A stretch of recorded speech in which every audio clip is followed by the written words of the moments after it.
कृष्ण आज आम जानिबा ब्राह्म मुहूर्तर महत्व विषय सर्वप्रथमे परम प्रेममय जगतर नाथ श्री श्री जगन्नाथ बा श्री ब्रह्म पुरुषଙ୍କୁ मोर कोटि कोटि दंडवत।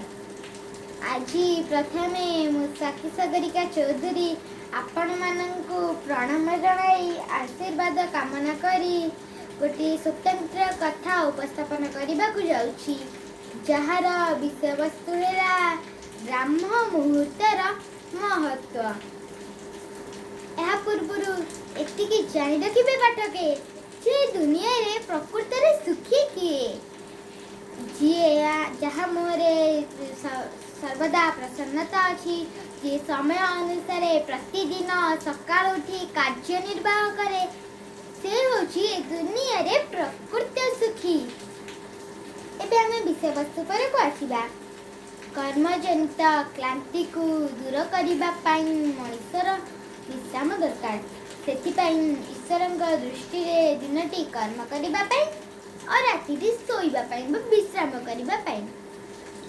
गोटे दिन हेउची 8टी प्रहर 4टी घड़ी रे गोटे प्रहर दिन 16 घड़ी राति 16 घड़ी दिन राति मिसी 32 घड़ी सेमती गोटे दिन हेउची 30 मुहूर्त गोटे मुहूर्त समान 48 मिनिट दुईटी मुहूर्त समान 48 गुणन 2 समान 96 मिनिट सूर्योदयर 2 मुहूर्त पूर्वरु अर्थात 96 मिनिट बा 1 घंटा 36 मिनिट पूर्व को ब्राह्म मुहूर्त कहा जाए।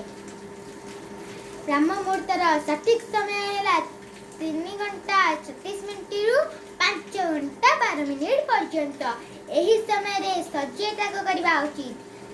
विद्यार्थी ठारू आरंभ करी सरी सन्यासी को पर्यंत समस्त यही मुहूर्तटी गुरुत्वपूर्ण अटे। ब्राह्म मुहूर्तर प्रकृत अर्थ है ब्रह्मर अर्थ भगवान सर्वश्रेष्ठ आत्मा परमात्मा इत्यादि। मुहूर्तर अर्थ समय अर्थात ब्राह्म मुहूर्तर प्रकृत अर्थ है भगवान समय व सर्वश्रेष्ठ समय। आध्यात्मिक जीवन शैली व पवित्र जीवन शैली यही ब्राह्म मुहूर्तटी अत्यंत जरूरी अटे। आमे एही समय रे धर्म तथा भगवान को ध्यान करबा उचित कारण एही समयटी परमात्मा और परमेश्वरंकर समय अटे। एही समय रे उठुतिबा व्यक्ति उत्साही और उद्योगी होई थाए। आमे एही समय रे अम्लजान स्तर अधिक होई थाए। आमे एही समय रे योग करबा द्वारा हमको शुद्ध अम्लजान मिली थाए। एही जो व्यक्ति यही समय ब्राह्म मुहूर्त उठे से व्यक्ति मन रे एकाग्रता बढ़ी थाए। शरीर सुस्थ निरोग मजबूत रही थाए। यही समय रे कौनसी साधना अभ्यास जागृत होई बसी पड़िले ईश्वर प्रेरित ऊर्जा हमको ब्रह्म शक्ति संपूर्ण कराई दी थाए। यही समय रे ऐश्वर्य ज्ञानर विचक्षण हुए। यही समय रे से बीज आम शरीर रे प्रवेश करी देह और मन को सरल और प्रफुल्ल रखे। से बीज अंकुर होई फूल फुटे और फल धरे अर्थात सारा दिन कहा उपरे क्रोध आसे नहीं कि कहार अनिष्ट चिंता मन को आसे नहीं। जदि बा कौनसी समस्या आसे तार समाधान आपे आपे आसी जाए। आम शरीर स्नायु नाड़ी कोष को संतुलन करिबारे ब्राह्म मुहूर्त मनुष्य अवलंबन करि थाए। कोष को जागृत करिबारे एही ब्राह्म मुहूर्तटी अत्यंत जरूरी अटे।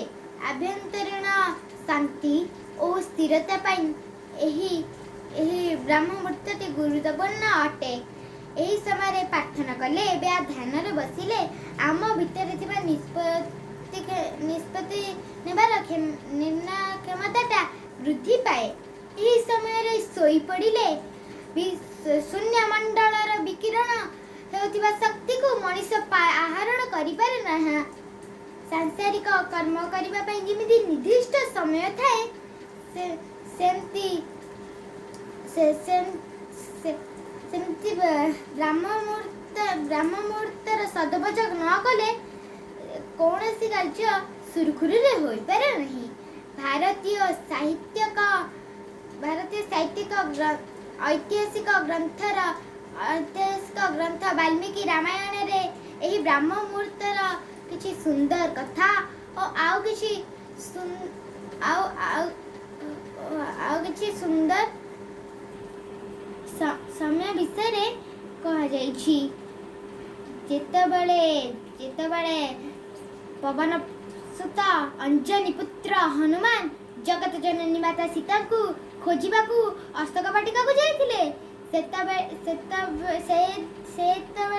सेतबेले थिला रातिर शेष प्रहर बा ब्राह्म मुहूर्त।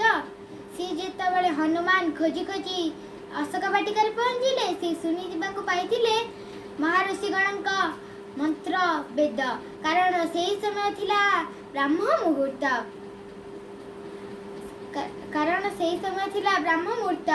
ब्राह्म मुहूर्त रे उठिले शरीर रे त्रिदोष संतुलन होई थाए यथा वात पित्त कफ। मु शेषरे एतिकी कहबी जे आमे समस्ते ब्राह्म मुहूर्तर सदुपयोग करिबा। मु ब्राह्म मुहूर्त विषय रे किछि कहिछि जदि किछि त्रुटि रहि जाइथिबो आपण आपनकर विशाल हृदय रे एही कुनु पिलाटी को क्षमा करि देबे। मु एतिकाई मोर वक्तव्य शेष करूअछि। धन्यवाद।